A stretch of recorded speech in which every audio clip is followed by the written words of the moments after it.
Namaste, Radhe Radhe, and a very warm welcome to everyone to our Friday Health Webinar series brought to you by JK Yog, Swami Mukundananda ji, and Radha Krishna Temple of Dallas. Today, we have a very important topic on plantar fasciitis and common foot problems. And presenting this topic is Dr. Babu.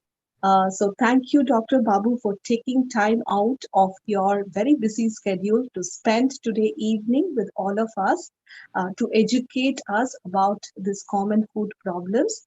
And I also want to take this opportunity to thank Dr. Bhal Kandalwal ji, who has been instrumental in setting up all these wonderful health webinars for the better benefit of everyone.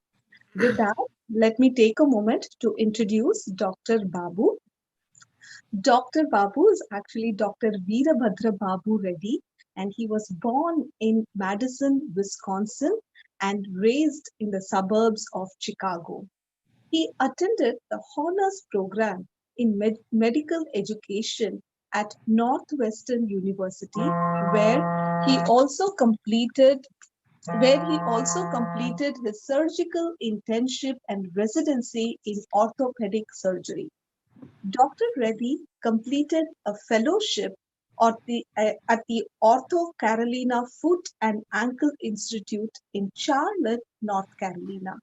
Dr. Reddy is a diplomat of the American Board of Orthopedic Surgery and a member of the American Orthopedic Foot and Ankle Society.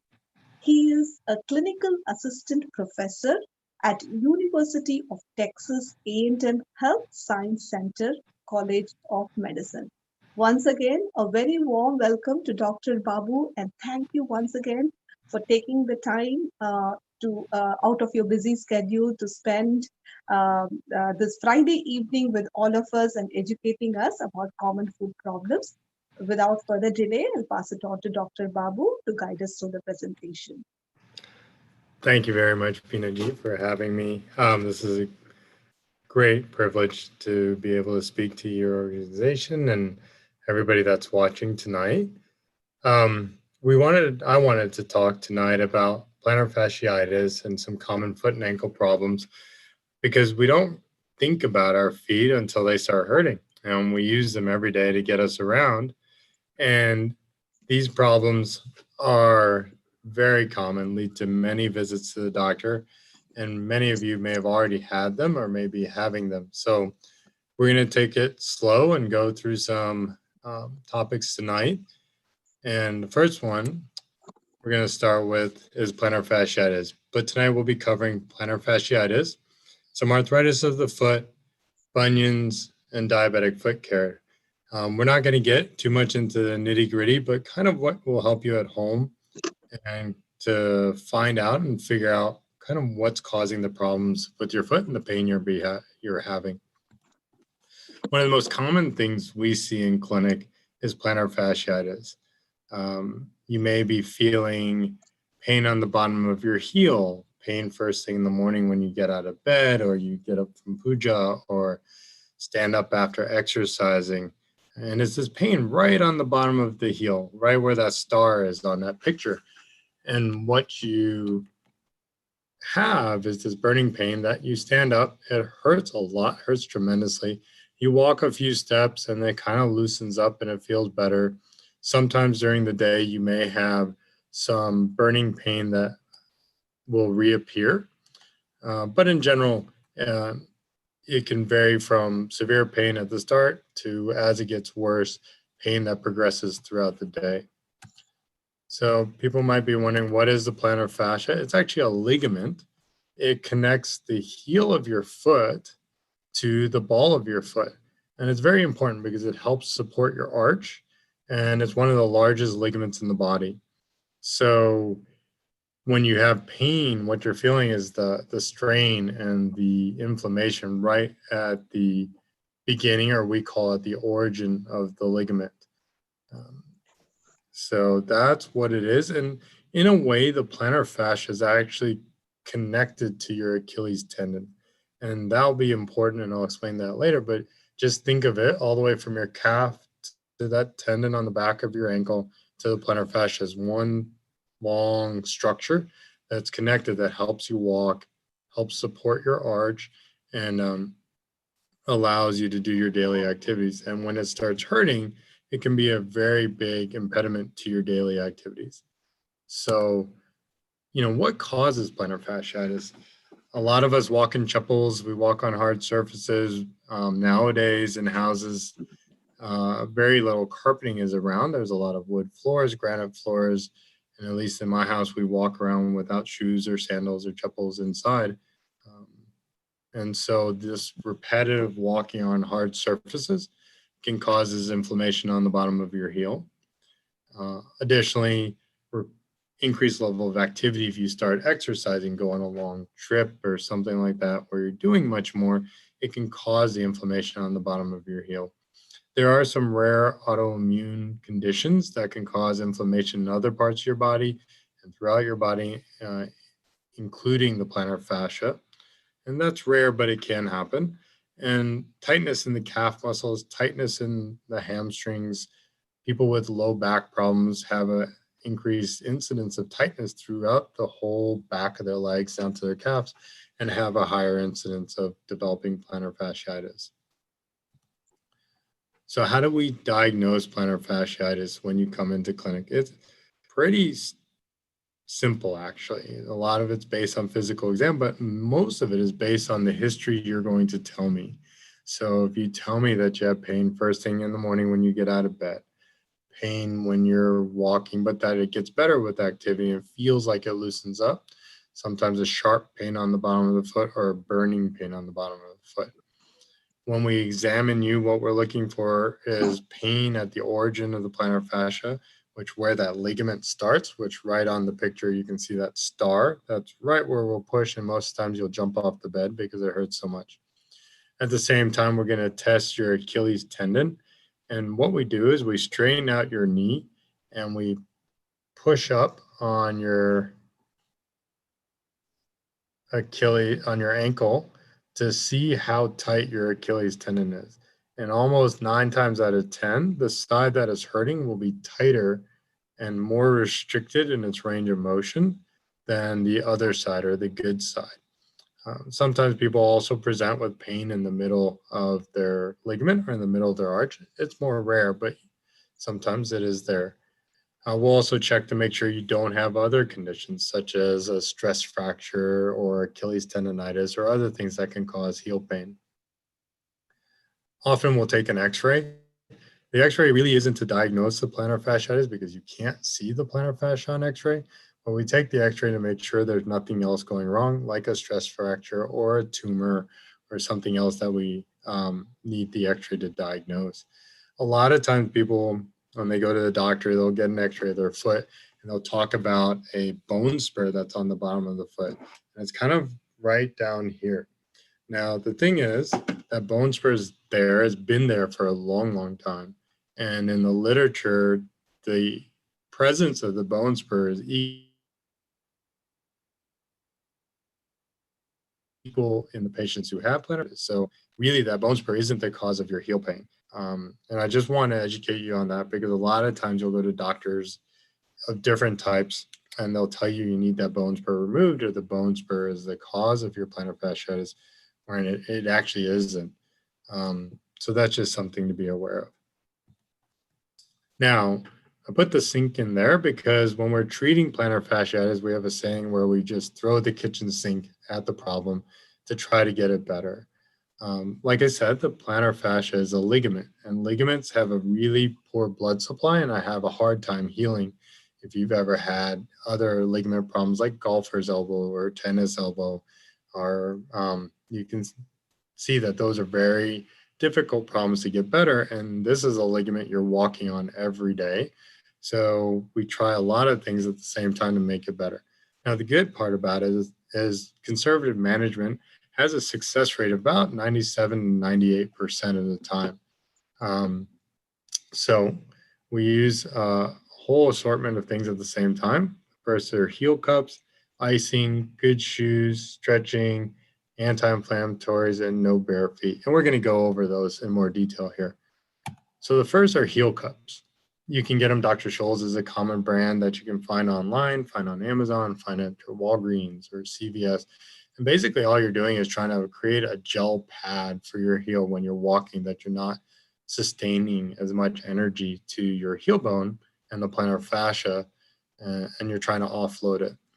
Icing it with a frozen water bottle is a great trick to both ice your foot and massage your foot. You just take a little plastic water bottle, fill it full of water, throw it in the freezer, and then pull it out and roll your foot on it. If you look online, you'll see other variations of this, whether it's little balls you can throw in the freezer or different things. Basically, what you're trying to do is massage the bottom and ice it at the same time to increase blood flow and increase and stretch out the plantar fascia. A lot of times we use NSAIDs, which is the medical jargon for anti-inflammatories like ibuprofen or Aleve or Advil or naproxen. No one likes to be on medicine for a long time, but it does help to get ahead of the problem to take some anti-inflammatories. Usually I tell my patients to take one Aleve twice a day, which is naproxen, 200 milligrams. As long as you don't have any stomach problems, bleeding problems, you're not on any blood thinners or have any contraindications to taking anti-inflammatories, it's a safe way to help augment the process of getting better. We want to talk about shoes. It's a good way to help treat the plantar fasciitis. Since so many of us, when we're at home, don't like to wear shoes, what I recommend is getting a pair of house sandals or chappals or Crocs or something really padded or soft to wear around your house. And that you can keep clean and help support your arch, support your foot, and protect the heel from the hard ground. The biggest part to getting rid of plantar fasciitis is stretching.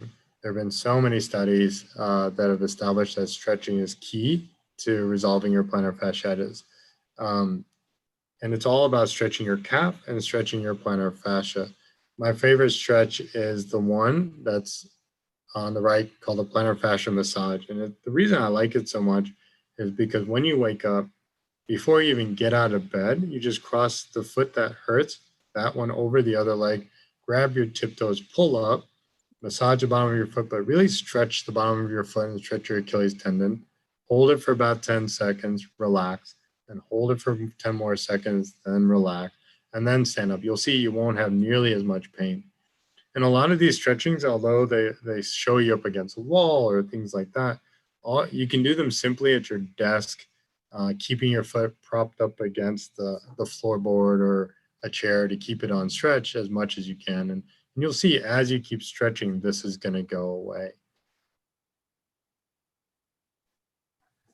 So people always have to remember people are really impatient nowadays and they want this to go away quickly. The problem is that by the time you come see me, this has probably been going on for a long time. So you got to remember how long this has been there. You got to remember this is a ligament you're walking on all the time. So it takes some time to go away. So don't get frustrated. It could take 6 weeks up to a year. You needed to be dedicated to your stretching, incorporate it into your daily routine. Try to make all those changes I listed before and keep them up for a good 6 to 8 weeks. So let's say you do all that, you've been diligent about your stretching, and it still doesn't go away. There is a small percentage of people that fall into that category. Now, what can we do? One option is a steroid injection. Now, many physicians will use that as their primary treatment when you come in to see them for the first time. The reason I don't like to use a steroid injection right away is one, it hurts a lot. But the second thing is if I inject the steroid, which is basically what a steroid is like taking a Advil or a Aleve in liquid form and dropping it right on the origin of the tendon to make the inflammation go away. So the reason I don't like to do that for my initial treatment is the pain will go away, but then you won't stretch.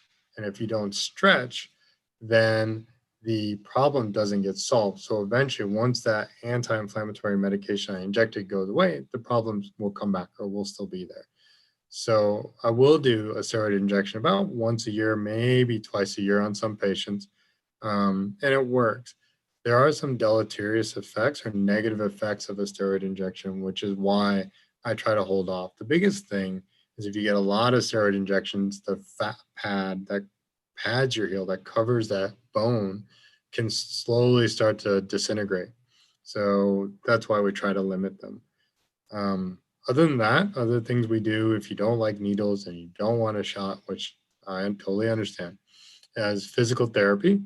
Physical therapy is a great modality because they can use the stretching, the things you're doing at home, but they use other things such as um, ultrasound therapy, dry needling, adjuvants to try to help you get better. And they can even tape your foot, support your arch. For patients with really bad plantar fasciitis that isn't getting better, we'll also put people in a fracture boot or even like a cast. And what that does is it immobilizes your foot to protect the plantar fascia so that when you're walking, you're not loading it every time. And finally, I'll use orthotics. I usually try to use over-the-counter orthotic because they're cheaper.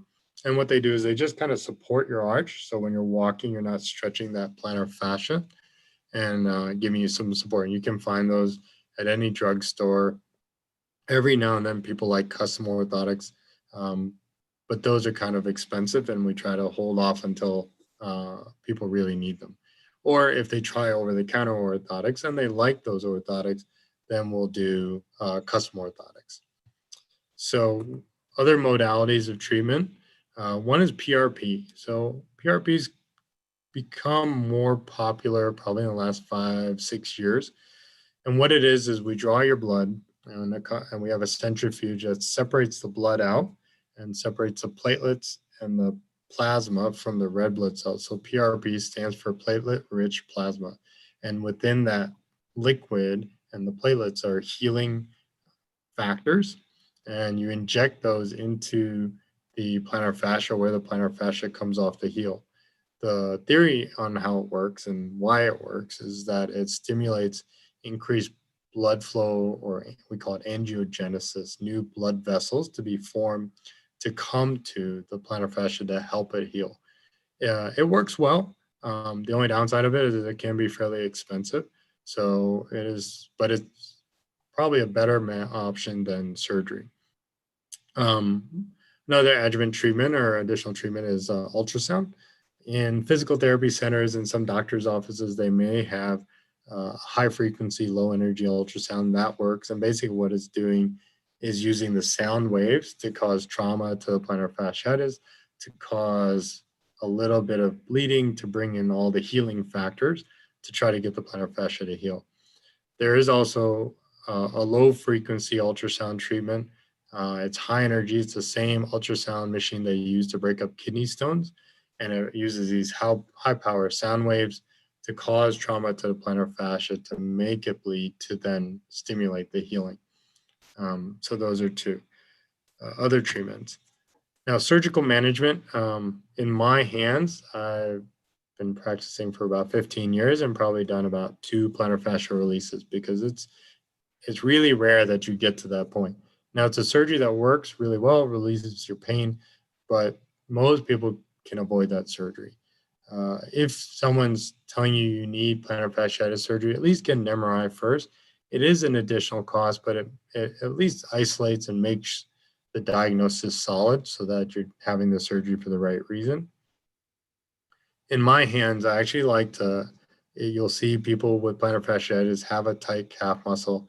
So before I release the plantar fascia, which is then weakening your arch, I will actually lengthen your calf muscle, which will release the tension on the plantar fascia and usually helps resolve the plantar fasciitis. So to kind of recap the treatment of plantar fasciitis, the best and most effective method of getting rid of plantar fasciitis would be stretching, then good shoes, avoiding bare feet, using the ice with a frozen water bottle, some anti-inflammatories, and time and a little bit of patience. So that is basically plantar fasciitis in a nutshell. It's pretty common and can cause a lot of pain, but also can be resolved pretty simply. With the time I have, I wanted to also cover a few other foot and ankle problems. So other common problems that we see are bunions, arthritis, and diabetes, and people with diabetic foot problems. So what is a bunion? People always ask. The medical term for a bunion is called hallux valgus, and it's just basically your big toe turning out from the middle. You get a bump on the inside of your foot, and that bump can cause pain with shoe wear. The incidence of bunions or how often they occur is much more common in women than men. We think it's because of shoe wear. Sometimes the bunions are congenital, meaning people get them from when they're born and they just have them. Most commonly, when people have bunions on both feet, it doesn't really bother them as much as when you have a bunion on one foot. And the reason is if you have a bunion on both feet, you've accommodated your shoe wear to fit both feet. But if you have a bunion on one foot and no bunion on the other foot, then the shoe that fits one foot doesn't fit the other foot and it causes discomfort. So in general, how do we treat this? We start conservative, wider toe boxes in your shoes. If you have shoes that are too tight, you can even go to a cobbler, which is a person who fixes shoes, and they have these devices which can stretch the leather out around that bump and make it feel better. A stiff-soled shoe will protect your foot when you're walking, so the pressure of walking doesn't go to your foot as much, and the shoe absorbs it more. As I said, it's difficult when there's asymmetry between the feet. Um, Ultimately, if you keep having pain and discomfort, you can move forward with surgery.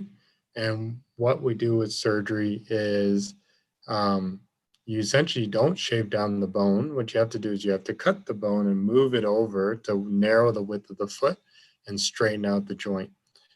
Ultimately, people who decide to have surgery um, do it because they're having pain with shoe wear.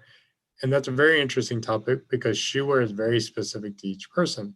So if you're a business person or a real estate agent or somebody who has to wear tight shoes to work, your trigger at which point you have the surgery is probably sooner than somebody who gets to wear sandals all day long. Um, Other causes or triggers to have surgery is when the big toe starts to hit the lesser toe, causing hammer toes or other problems, and also just pain if you're having pain with any of your activities of daily living. I don't want to go into the types of surgeries because there are so many different types of surgeries, from minimally invasive surgeries that I do to just standard bunion surgeries, and each surgery is very specific to the type of bunion you have. So if it's starting to cause you problems, I'd recommend seeing your local foot and ankle orthopedic surgeon. Another common problem is called hallux rigidus. Now, this is when you have the bump on the top of your big toe. And basically what it is arthritis at your big toe joint. What you'll feel is pain at your big toe joint, and you'll feel stiffness at your big toe joint, meaning the big toe won't move up as much as the toe on the other foot. You'll feel pain when you're walking, when you're exercising, when you're trying to kneel down. You have pain with shoe wear and pain with activity. There are some easy ways to treat this. You can go online and buy what's called a carbon fiber insert. And a carbon fiber insert just makes your shoe more rigid. So when you walk, you're not moving that toe as much, resolving some of your pain. Anti-inflammatories. And if all of that fails, we always have surgery. And again, there are lots of different types of surgeries to deal with different levels of arthritis. And in general, in arthritis of the foot, very commonly you'll have pain in the middle of your foot. In the middle of your arch is a very common area to have that pain. You'll have swelling, you'll have bone spurs, kind of bumps you feel on the top of the foot. And if you have that pain, that's usually arthritis. And the easy ways to treat that are like good shoes with a good rocker bottom, a good arch support, and ways to keep pressure out the top. At the end of the day, if you try all these easy things and you continue to have pain, there are surgical solutions, from the removal of bone spurs to fusing joints that can eliminate your discomfort. But again, that's usually the last resort and what we try to save for the end. And this slide I really wanted to touch base on is diabetic foot care. The incidence of diabetes is going up and up and up, and in the Indian community, it's really high, at least here in the States. So foot problems are really big issue for people with long-standing diabetes. Diabetes is a particularly difficult disease because you really don't know that it's causing damage until it's too late. So if you have diabetes, you want to be very aware of your feet. You want to be careful to determine if you have numbness in your feet or any blood flow problems in your feet, things like that, and be very proactive. One of the biggest things you can do to being proactive and protecting your feet if you have diabetes is simple diabetic foot care. Check your feet daily. Make sure you don't have any blisters or thick calluses or any red spots, any signs of excess pressure. And if you can't see the bottom of your feet, because sometimes the complication of diabetes is it affects your eyes, have a family member look at the bottom of your feet. Um, Studies have shown that if you wear socks that are white, you have a decreased incidence of developing diabetic ulcers or severe diabetic ulcers, because when you take the sock off, you see that there's a blood stain or something going on that sock. Whereas if you wear black socks or things like that, yeah, you don't see the problem as early. You want to make sure one of the side effects of diabetic neuropathy, and what diabetic neuropathy is the diabetes has damaged your nerves to the point you can't feel normally. And one of the side effects of that is your skin cracks and gets really dry. The reason this is a problem is that you can't feel your feet. That cracking skin doesn't hurt, and the cracked skin provides an easy avenue for bacteria to get into your feet and cause a severe infection. So, simple way of taking care of that, you can get pedicures, or you can have certain doctors clean up those calluses. Also, if you go to the store, you can find diabetic foot cream, and it's usually very, very thick lotion that you put on your feet. A lot of my patients will put it on their feet at night and put a sock over their foot and sleep, and that way it moisturizes their foot and prevents the cracks. You want to wear good shoes, even in the house. Make sure you have house shoes. Control your blood sugars, because that's a big effect on preventing these ulcers and preventing blood flow problems to your foot and preventing the neuropathy. And then if you start seeing a problem, see your doctor sooner than later. The earlier we get in there and we can treat these problems, the easier it is, and the higher chance we have of keeping it from becoming a big problem. So to me, that's a really important topic. I've had a lot of family members with diabetes, and just something that's very easy to take care of as long as you stay on top of it. Um, that's my talk for tonight. It's pretty short and sweet. A lot of little topics there and things that you can take care of very easily. But again, if you start having a lot of pain in different areas in your feet, don't hesitate to come see your local orthopedic foot and ankle surgeon. It doesn't mean we're always going to operate on you just because we have the name surgeon in our title. Most of the time, we avoid operating and can treat you with conservative management. Wonderful. Thank you so much, Dr. Babu. That was a very informative session, very crisp to the point, I would say. We're getting a lot of positive comments from our viewers, and they're thanking you profusely for sharing this information. We do have some questions also coming up. Before we move on to the question and answer segment, um, uh, I request all the participants to submit your questions in the chat window as you have been already doing it. There are questions that have already come in. You can continue to do that. Alternately, if you would like to ask your question directly to Dr. Babu, our team will be sharing a Zoom link in the YouTube chat. You're welcome to join the Zoom link, and you will get an opportunity to ask the question. If you're deciding to join on Zoom, then please ensure that you have your webcam also on and raise your hand after you join Zoom. With that, I also want to take a moment to let all the viewers know that JK Yog has been conducting a lot of online sessions for the benefit of everyone. We have a wide spectrum of online programs starting from yogasans to meditations to Bhagavad Gita recitation, Bhagavad Gita study. We also have a recently launched life transformation challenge put it to practice session that's going on. We have Patanjali Yoga Sutras that are going on. So a lot of different options for everyone to come, join, and benefit from these online sessions. So please go to our website. Our team has shared the link as well. You can look at it and then get benefit from those sessions. And we also want to let you know that tomorrow, being Ganesh Chaturthi, we are having a very beautiful puja and celebration from our headquarters, worldwide headquarters, Radha Krishna Temple of Dallas. Again, a team will be posting the link to the celebrations.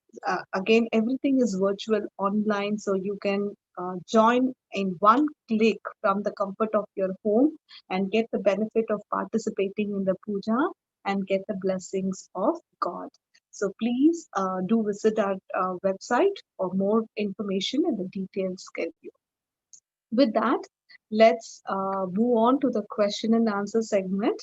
So, our first question for today is coming from Shailesh, Mrs. Shailesh from Pennsylvania. His question is, I have burning pain not in the heel but on the cushion near my last two toes.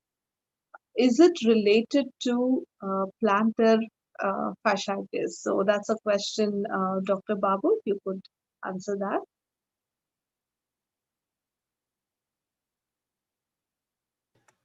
So, common problem that causes burning on the outside of your foot would actually be a nerve pain.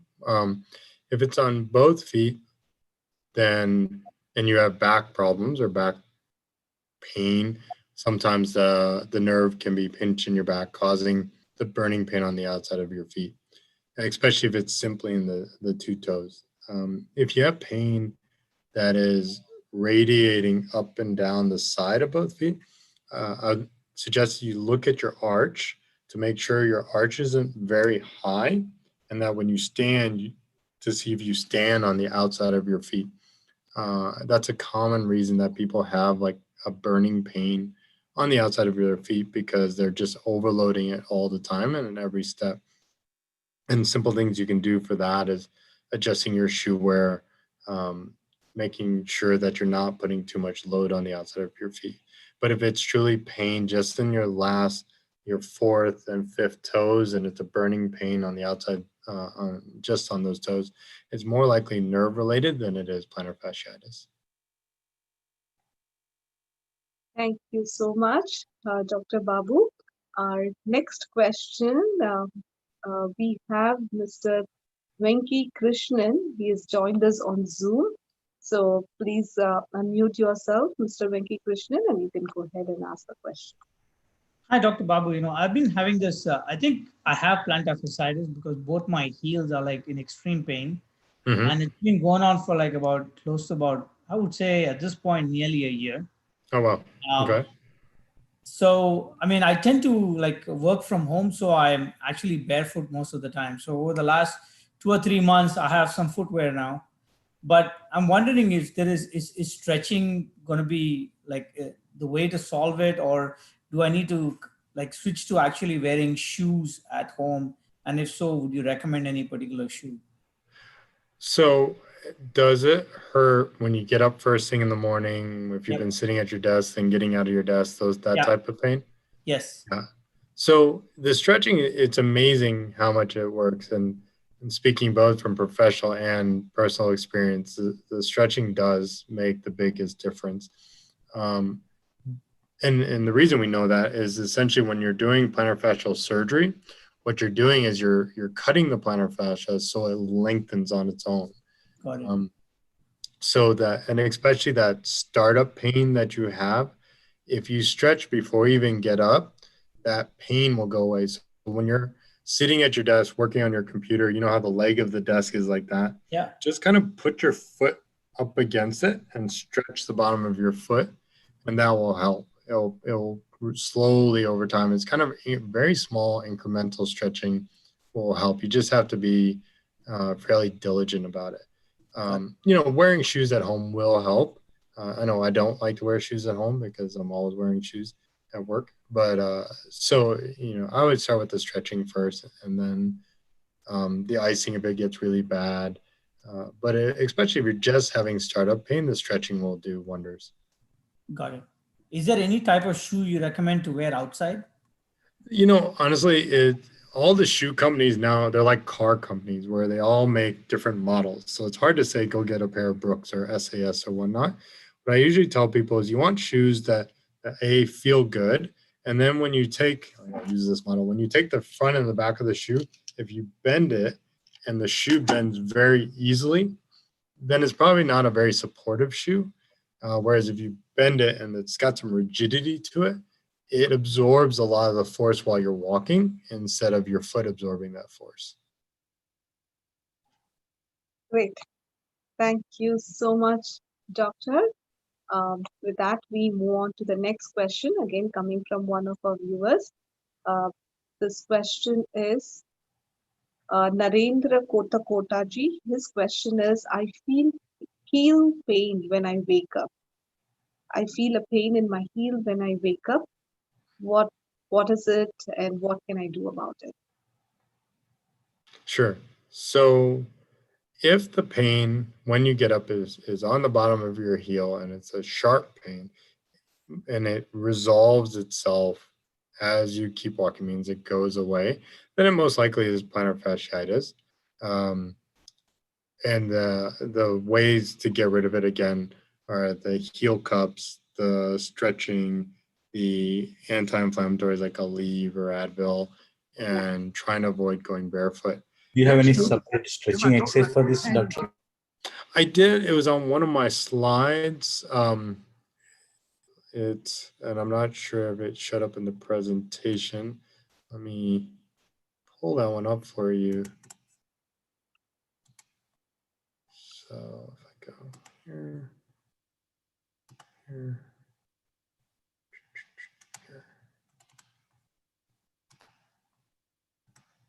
So on this sheet, and if you just look up online, if you look up plantar fasciitis, you'll see many, many stretches. And so on this sheet, if you see, this is one of my favorite stretches, the plantar fascia massage. And what you do is before you even get out of bed, cross one leg over the other leg, pull up on your toes and push your ankle in an upward direction.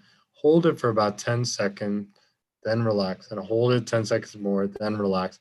You do that stretching before you even get up, whether it's at the side of your bed or in your chair before you stand up, those types of things that will help. The calf stretch that you see there is very helpful. You want to do this back leg is stretching.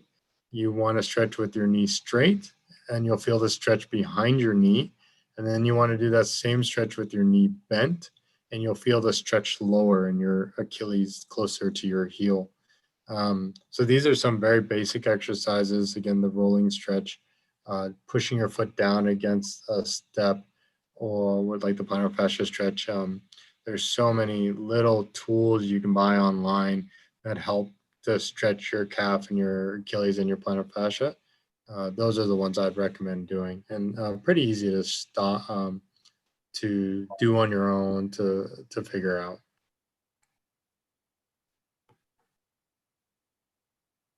Great. Thank you so much, Doctor.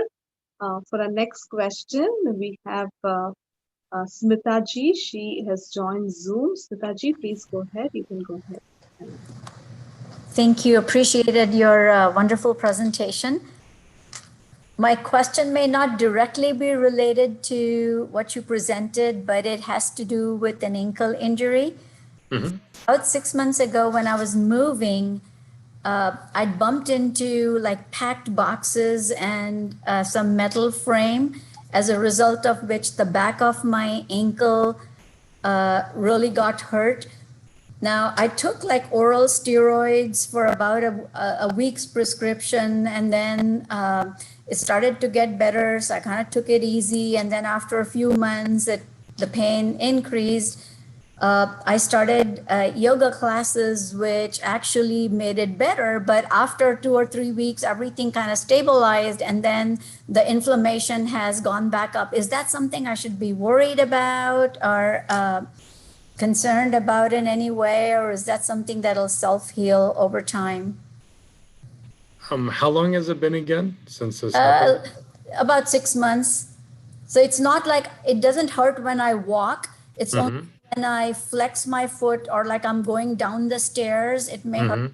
It doesn't hurt when I climb up the stairs. Does it feel when you feel on the I'm assuming it's on the back side of your ankle, right? Like back Correct. here. You got it. When you feel back there, can you feel the cord of your Achilles tendon? Just want to make sure that it's still attached to the bone. Do you feel any weakness in that leg?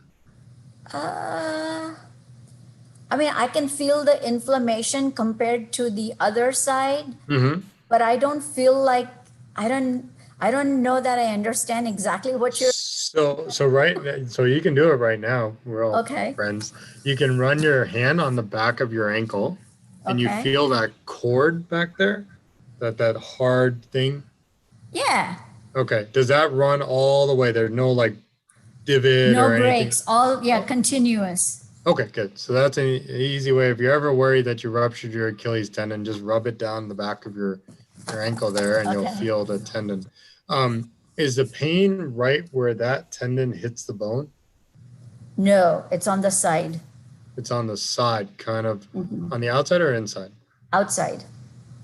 So if you had a cut there, like a laceration or something like that, or was it just a bruise? No, it was just a bruise. It probably left black and blue marks for a couple of days, and then there's no laceration or external injury. Yeah. So the reason why it hurts so much when you're going downstairs is because when you're going downstairs, you have to slow your body weight down, right? And so that muscles all on the outside are being used, and you'll feel this achiness, this soreness there. 6 months is a long time. A lot of times, and what the yoga did is it was stretching it out and stretching the tissue out, stretching the muscles out. So one easy thing is just some of those like downward dog and some of those stretching exercises you were doing in yoga. If you do those and it feels better, then I think you'll be okay. If you kind of do those for a week or two and it's not making any improvement, you might want to see somebody to make sure there's not any real tendon damage. And it doesn't sound like there is, but maybe you need a little physical therapy or more directed exercises to make it go away. All right. Thank you so much. Appreciate it. Of course. Thank you. Thank you so much, doctor. That was a very, very detailed and a very patient answer, I would say. Really appreciate that. Okay, let's move on to our next participant. We have Geeta Manakatta. Please go ahead. She's also joining us on Zoom. Hello. Hello. Hi. Hello. Good morning, sir. Doctor, I'm Geeta Manakatta from India. You know, my right thumb of my feet, there's a lot of pain in that. Is it right? In my right feet. Is it but where when you touch it now, you feel that when you touch it, rub it, there's no pain. But suddenly it starts paining. Does it pain when you walk? Usually it pains when I'm lying down. When I'm asleep. When you're sleeping? Yeah. Does it wake you up from sleep? Yeah, it's a pain. I just start rubbing it with a balm or so. Then the pain subsides. But I feel that there is a small, a bone which has increased. A bump on the top? Yeah, I feel so when I touch it. So if you move that toe up and down, and the motion is less than the side that doesn't hurt, you might have some arthritis in that toe. And what happens a lot of times, people with foot problems or feet problems get woken up at night because when you're sleeping, if you sleep on your back or your side or on your belly, the sheets will put pressure on your feet and pull your toes down, and it can create enough pressure to create pain. And then that, if you turn or move in your sleep, it can cause that discomfort, and it can wake you up and cause that type of pain. And then, like you said, rubbing it or putting some menthol ointment or something on that will make it feel better. But you probably have a little bit of arthritis at that big toe. So what is the treatment like? A Well, painkiller? does it only wake you up when you sleep? Does it only hurt when you're laying down sleeping? Yeah, someday maybe my sleeping posture is bad. Do you sleep on your back? No, I sleep on my tummy. So here's an easy trick. Put a pillow underneath your shin, like the bone above your ankle, so that when you're sleeping, that big toe isn't bending down into the bed. And I bet that pain will go away. So, Because okay. basically what you're trying to do is keep the pressure off that toe while you're sleeping. It could be. Okay. Great. Thank you so much, doctor. That was a very quick and easy solution, I would say. Thanks a lot for that. Okay, let's now move on to our next participant. Okay, let's pick Sameep Dalalji. Please go ahead. You can unmute yourself. Radhe Radhe, Dr. Babuji. I had an accident about 9 months ago where I broke my right leg and my ankle. And the doctor said I tore the ligament too, and I had to undergo surgery. They put a metal plate with 4 screws on the bone, like the small bone. Like I have a picture too. Like I don't know how clearly you can see that, but Here, it's the small bone. Pull the phone a little further away from the camera because it's too bright. Yeah. So you broke the bone. The small bone. The small you broke bone. the bone on the inside and the outside, right? Yeah, yeah. You have an incision on the inside of your ankle and the outside of your ankle. A longer one on the outside of your ankle. Yes. Okay. Yeah. Well, where the small bone is, there's a long incision and there's a metal plate with 4 screws. I actually had the name of the surgery with me, but I forgot. And there's 2 screws on the ankle where there's a small incision. Yeah, on the inside, yeah. Yeah, and I don't know if it's because I didn't go to therapy much, but sometimes like it randomly pains when I sit like in like the cross-leg position, and I try to get up, it starts hurting. Sure. And even the scar hurts sometimes, and I really don't know why that is. Sure. How long ago did this happen? It happened exactly the day after Thanksgiving, 2019.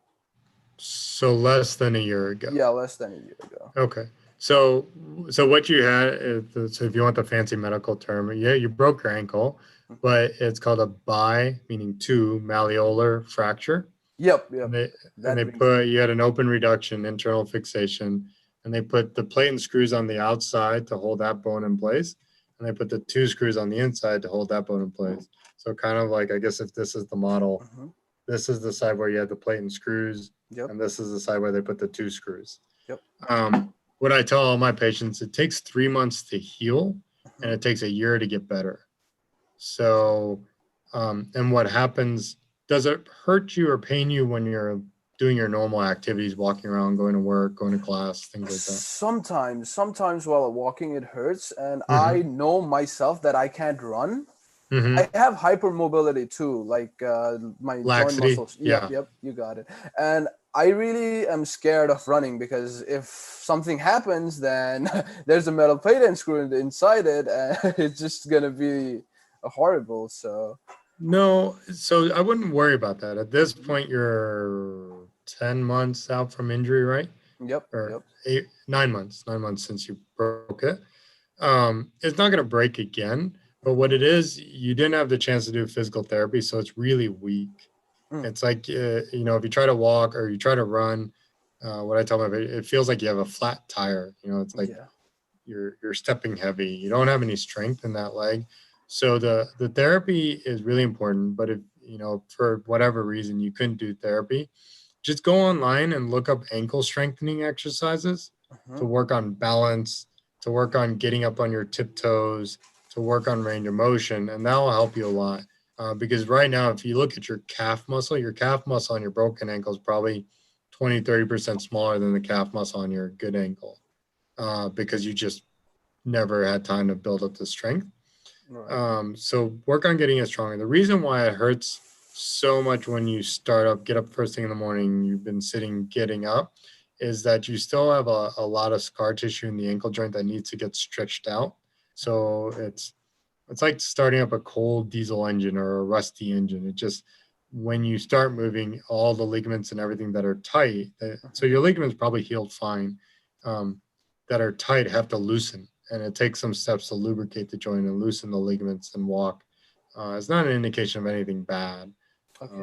Bad ankle pain after an ankle fracture is like when your ankle gets swollen or hurts while you're walking, and it kind of gets worse with activity. If it gets better with activity, it just means that you need to strengthen and loosen it up some more. Got it. Thank you so much for the information, Dr. No problem. You're very welcome. Thank you so much. Our next question is coming from Anshumanji. Please go ahead. Yeah, thank you, Dr. Babu, for a very informative presentation. My question is pertaining to a common foot problem while running. So recently I've started running 3 months back. So can you throw some light on shin splints and also some pain in the midfoot or the thumbs while we are running long distance? So up to 5K is not an issue. 10 or more. So next day there is a little somewhat discomfort and pain. So if you are into running, anything you would suggest in terms of exercise or which can help us to run longer distance? Sure. So the pain that the shin splints, that's on so just to make sure we're talking about the same thing, is the pain on the front of the shin, like if it's your right leg on the outside, kind of under the muscle. Is that where your pain is? Yes. Okay. So, shin splints are interesting. What they are is an inflammation of so there's muscle and there's bone, and in between the muscle and bone is something called periosteum. So when the muscle is pulling, it can inflame that junction. And so it usually doesn't hurt, right away. It's pain that comes on, or the next day you'll feel that pain. So one of the easy things to do is, it sounds like a broken record, but it's stretching in terms of, but when you're stretching the calf, you're stretching your foot up. So your pain is on the front. So you want to stretch your foot down and kind of massage that area, ice that area. That will help. Usually if you keep stretching and keep running, the shin splints go away. It can kind of be a little stubborn. Anti-inflammatories, icing, massage, those types of things will help. In terms of the midfoot pain, did you say it's in the middle of your arch or at the big toe? It is at the big toe, at the front. What type of shoes are you running in? I am using a Skechers normal running shoes, which has good cushioning, good support, good rocker bottom. Is the big toe pain on both feet? It is on only one feet, or the right feet. Yeah. On the right foot. So you worry a little bit. Sorry, I had to keep asking questions. Is it deep in the joint? Does it feel like it's deep inside? No, it is very, very normal. If I a break and then do alternate days, it is okay. Right. So it's not very, very serious. But again, any exercise or stretching which you can guide will be helpful. I mean, you might have a little bit of mild degeneration or mild arthritis at that joint, which when you reach that threshold of the 10K, it's just causing it to get inflamed. Skechers are a good shoe. One shoe that I really like a lot that we have here is called Hoka, Hoka, and they look kind of funny. They have a really thick sole, and they have a big rocker bottom. So runners with foot pain or foot problems, those help tremendously because they eliminate almost all the up and down of your toes while you're running, and so it can protect it. Yeah, thank you so much for the answer. Really helpful. You're welcome. Thank you so much, Doctor. We can take one more question, I would say. So Sridhar's iPhone, please go ahead. Hi, can you listen me? Can you listen to Yeah. me? Yes. Yeah. My name is Sridhar from California. So thanks, doctor, for taking my question. And the problem I have is the restless leg syndrome. So basically, whenever I try to sleep or nap in any time, right? Anytime, even during day or just before bed, I feel like as though my legs are like tingling and they are little not in my control. They keep moving, so I get up often. Um, so just before I fall to sleep, they start doing that. And even during the day, if I on a Sunday afternoon, lazy afternoon, if I wanted to nap, I just try to sleep and they bother me. So do you have any helpful tips for getting rid of this restless leg syndrome? I've been having this like since 10 years, maybe. Yeah. Yeah, I mean, restless leg syndrome is a difficult issue. The issue with it is it's not so in orthopedics we're kind of like the carpenters. We deal with the ligaments, the tendons, the bones, the muscles, what connects A to B, and fix things mechanically. With restless leg syndrome, it's more of a nerve issue. Seeing a neurologist or even your internal medicine doctor, they've found that different medications such as Neurontin or SSRIs can help treat the restless leg syndrome. But from a mechanical point of view, from an orthopedic point of view, there's really nothing mechanically wrong that we can improve.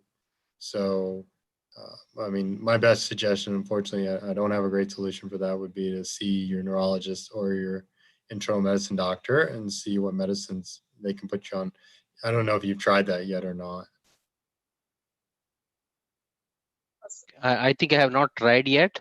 Mhm. Basically, but some exercises for my calf by stretching my calves elevates this issue a little. But Mhm.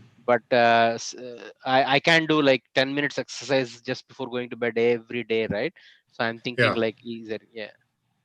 Yeah, and it's something within the nerve muscle fiber junction that causes this irritability of your muscles. So you feel like they're very tight, they're very achy. You got to keep moving them around trying to find that comfortable position. And the stretching helps relieve some of the tension, but it's usually transient. And so that's why they've started to look more on the medical side, the medicine side, to try to create a situation that gives you longer relief without having to stretch all the time. Okay. Thanks, doctor. Yeah. Thank you, Doctor. So I think with that, we will have to wrap up today's session. Once again, thank you so much for that very interesting presentation and also a very special question and answer session, I would say. You were literally trying to understand everyone's symptoms and providing very, very practical, easy to implement solution that people can do at home. So really want to call that out and thank you profusely for that. So with that, we can wrap up today's health webinar. Once again, thank you so much, Dr. Babuji, and thank you, Dr. Bal Kandalwalji. And to all our viewers, we look forward to seeing you again next Friday on a very interesting topic. It is about kidneys. Kidneys as a very important part in our body. So please do register and please do like, comment, and subscribe to our channel so that you can get a notification about our upcoming videos. With that, Thank you once again and wishing you all a wonderful, wonderful weekend and a very happy Ganesh Chaturthi. Thank you and Radhe Radhe.